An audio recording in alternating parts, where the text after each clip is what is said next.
کربل میں اسی جذبے سے مخمور، آہا، کیا شبیر بات، تھے کربل میں اسی جذبے سے جذبے سے مخمور، واہ، قربانی کی تاریخ میں لافانی ہے عاشق۔ تو ہم اللہ کیوں فانی، کہتے ہیں، ہاں، ہم کیوں کہتے ہیں کہ یہ تاریخ یوم عاشور ہماری تاریخ میں یادگار ہے؟ اس لیے کہ رسول اللہ کی آنکھ بند ہوئے ہوئے صرف 50 برس ہوئے تھے۔ ہاں، آپ کو یاد ہوگا جی ہاں، کہ کربلا کا سانحہ 61 ہجری کے محرم میں ہوا، ہاں، ہاں، اور رسول اللہ کی وفات ہوئی تھی 11 ہجری میں۔ 11 ہے، رسول اللہ نے اس دنیا سے دار فانی سے کوچ کیا۔ تو 50 سال کے اندر وہ نظام اخوت اور وہ نظام عدل و انصاف جو رسول لے کر آئے تھے اور جسے انہوں نے نافذ کیا تھا، وہ تمام تر بدل گیا تھا، اور تخت خلافت پر وہ شخص قابض ہو گیا تھا جو کسی طرح سے اس کا اہل نہیں تھا، اس منصب کا اہل نہیں تھا۔ تو یزید غاصب تھا، اور امام حسین کی جد و جہد، امام حسین کی عظیم قربانی اسی مقصد کے لیے تھی کہ وہ یہ نہیں چاہتے تھے کہ ان کے نانا نے جو نظام عدل و انصاف قائم کیا تھا، اور یہ میری رائے نہیں ہے، جی ہاں، بلکہ جی غیر مسلم اسکالروں کا کہنا یہ ہے، ان کا اجماع فکر اس امر پر ہے کہ اسلام کا جو سب سے نمایاں پہلو ہے وہ یہ ہے وہ کہ یہی ہے، عدل و انصاف پر مبنی معاشرے کا قیام۔ اور بے شک، میں اپنے ناظرین کو یاد دلاتا چلوں کہ رسول اللہ نے اپنی زندگی میں جو ایک ہی اور آخری حج کیا، اس حجۃ الوداع پر اپنے خطاب میں کیا کہا تھا؟ انہوں نے یہی فرمایا تھا کہ اسلامی امت میں نہ عربی کو عجمی پر فوقیت ہے، نہ کالے کو گورے پر فوقیت ہے، نہ طاقتور کو کمزور پر فوقیت ہے۔ اسلامی امت میں سب مسلمان برابر ہیں، اور مومن ایک دوسرے کے بھائی ہیں۔ بھائی ہیں، بے شک، ہاں، بے شک، تو یہ بات صحیح ہے، بالکل صحیح بات، اور یہی جو میسج ہے، یہ میرا خیال ہے کہ آج ہمیں دوبارہ سے اس کو زندہ کرنے کی ضرورت ہے۔ اور جو حالات اس وقت مسلم دنیا دیکھ رہی ہے، اور اس وقت پوری دنیا میں ہم دیکھتے ہیں کہ مسلمان جو ہیں وہ ریسیونگ اینڈز پہ ہیں، اور ان کا کوئی حال نہیں ہے، کوئی پوچھنے والا نہیں ہے۔ تو اس میں رسم شبیری جو اقبال کہہ رہے ہیں، جس کا آپ نے بھی تذکرہ کیا ہے، وہ اس کو ادا کرنے کی اب بہت ضرورت آ گئی ہے۔ اب بڑھتے ہیں ذرا تھوڑا سا یہ ہمارے جو ڈومیسٹک ایشوز ہیں۔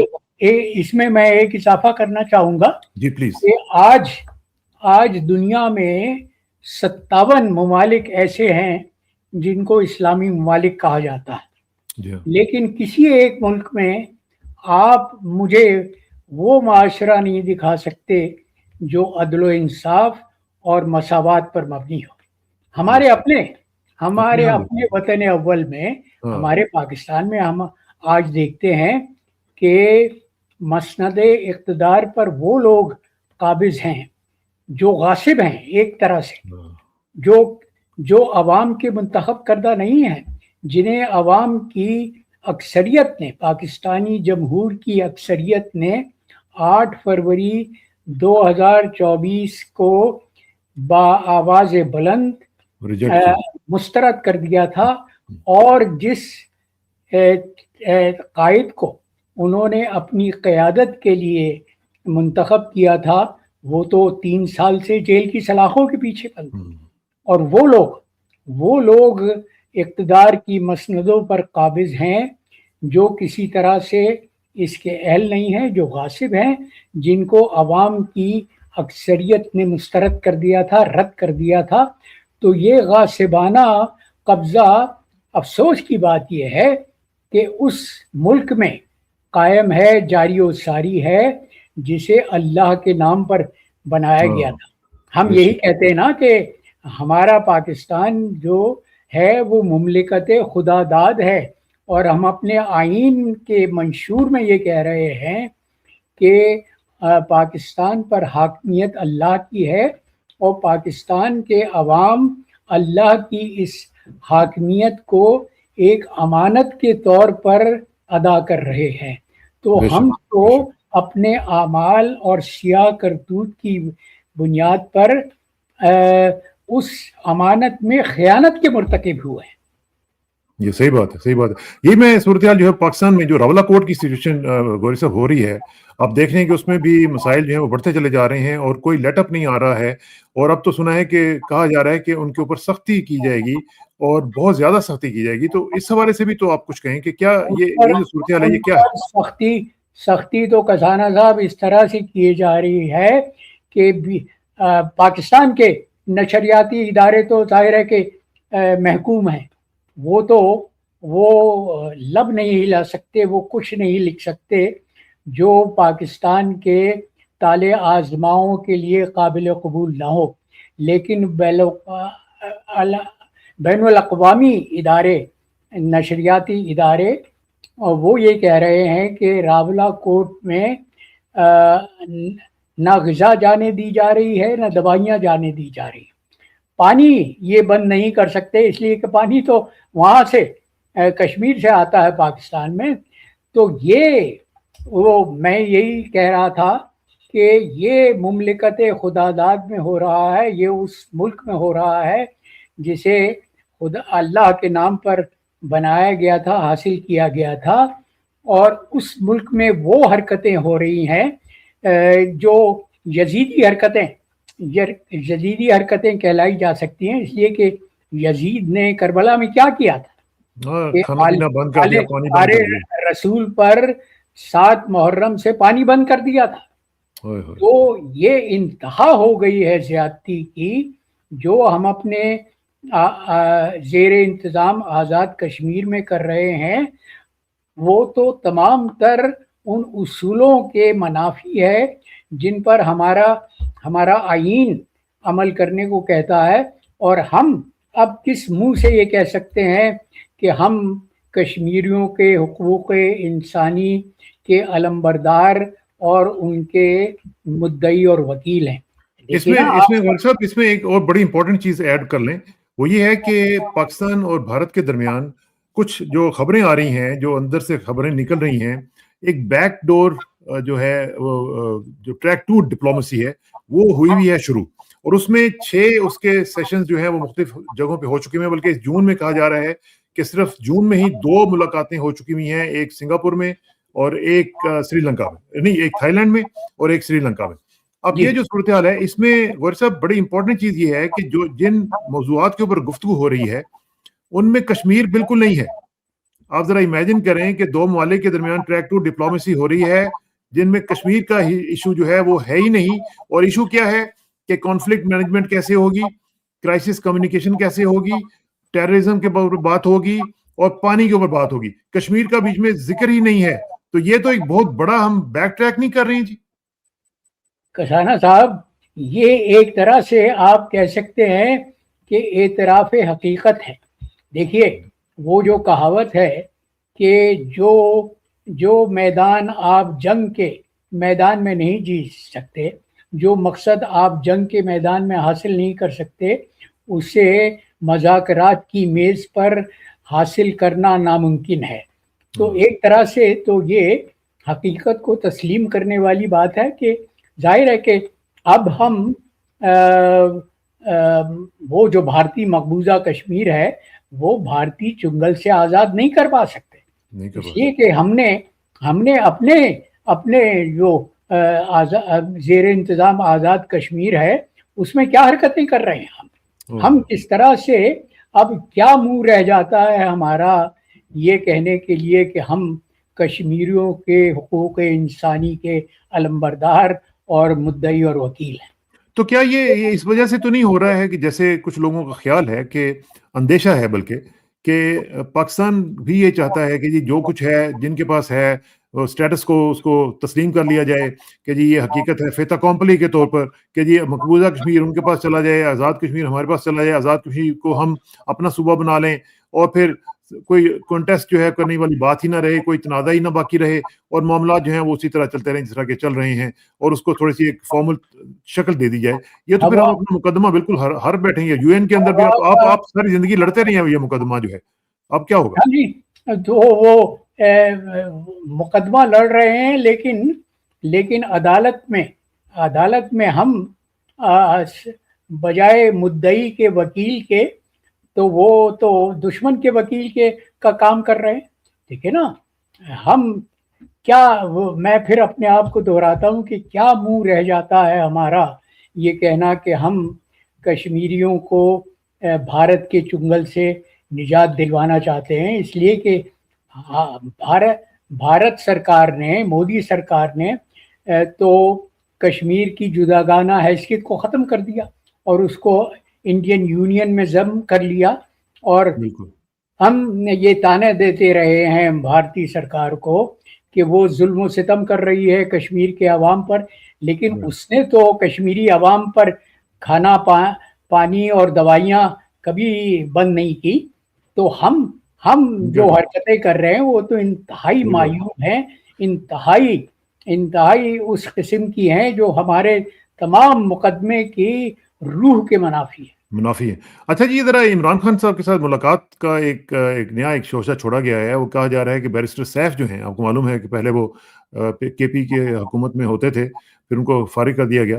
اب سنیں کہ ان کو میسج دیا گیا ہے کہ جی آپ سے ملاقات کرنا چاہتے ہیں عمران خان صاحب اور بشرا بی بی صاحبہ.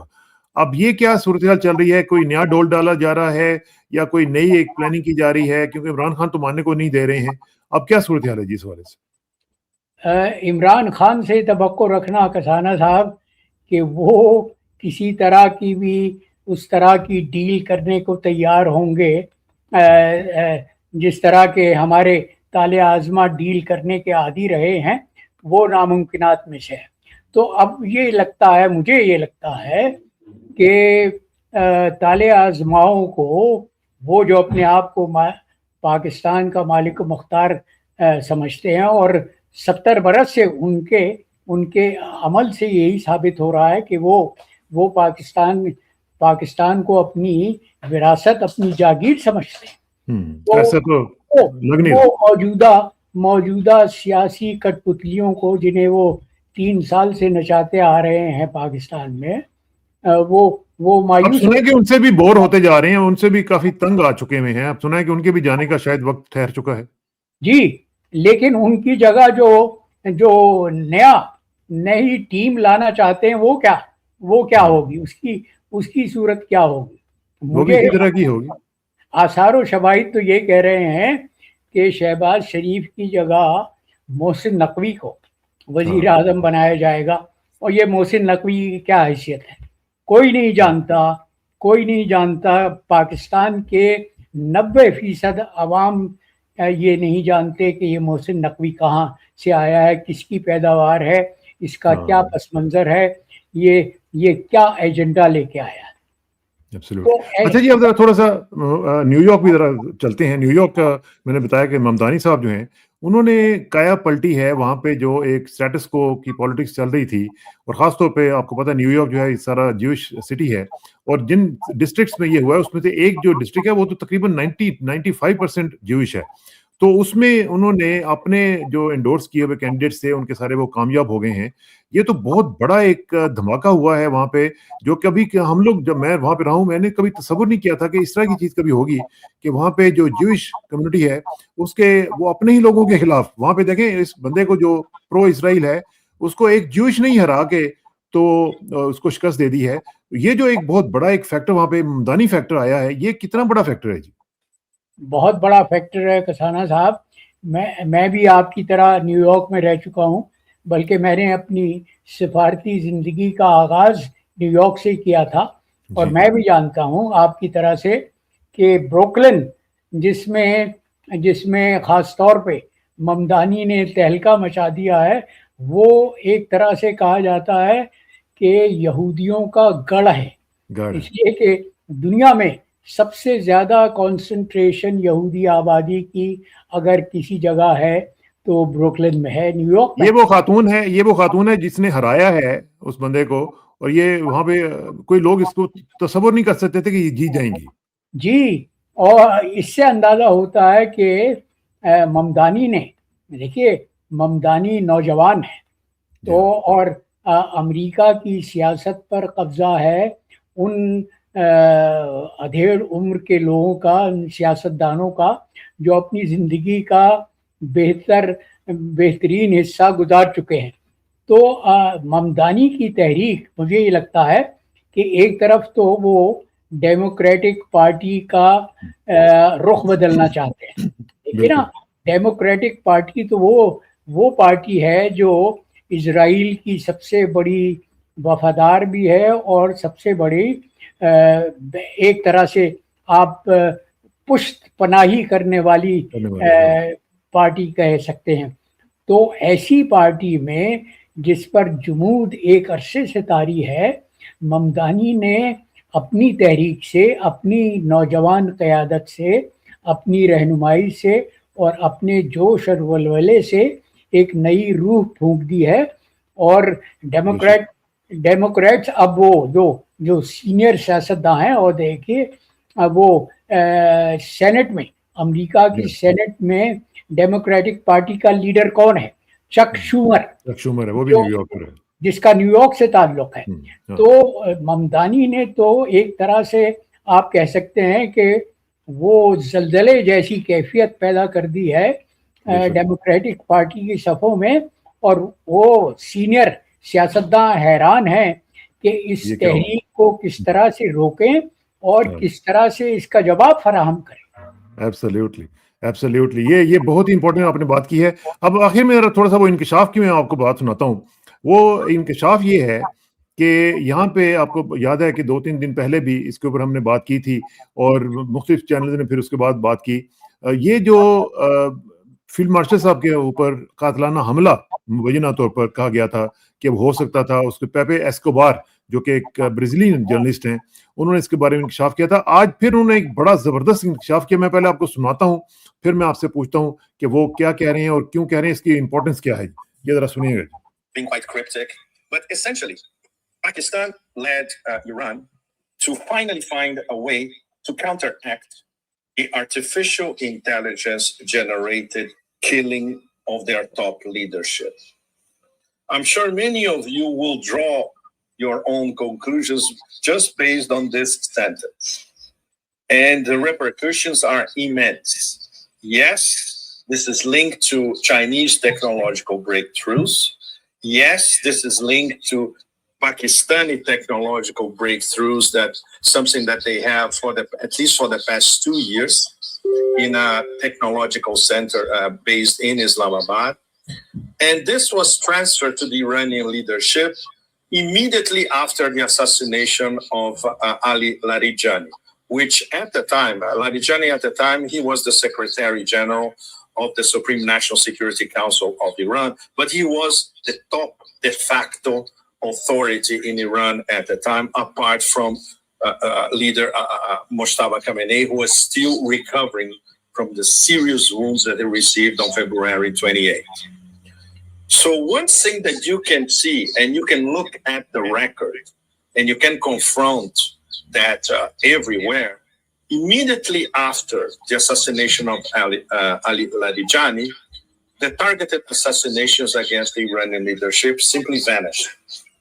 اب یہ کہہ رہے ہیں کہ جو علی لاریجانی صاحب کا جب قتل ہوا تھا، اس کے بعد پھر کوئی قتل مزید نہیں ہوا، کیونکہ پاکستان نے ایران کو وہ ٹیکنالوجی دے دی کہ جس کے ذریعے جو ایران کے اوپر اٹیک ہو رہے تھے، جو اے آئی یعنی آرٹیفیشل انٹیلیجنس جنریٹڈ، جو وہاں پہ آپ کو پتا ہے کہ جو اٹیکس ہونے شروع ہو گئے تھے، وہ آپ کو پتا ہے یہ جو نئی ٹیکنالوجی آئی ہے اس کو بڑا انہوں نے برے طریقے سے استعمال کیا. اسی طرح انہوں نے المراب وہ جو اسکول تھا وہ بھی اس میں اس کو انہوں نے یوز کیا تھا.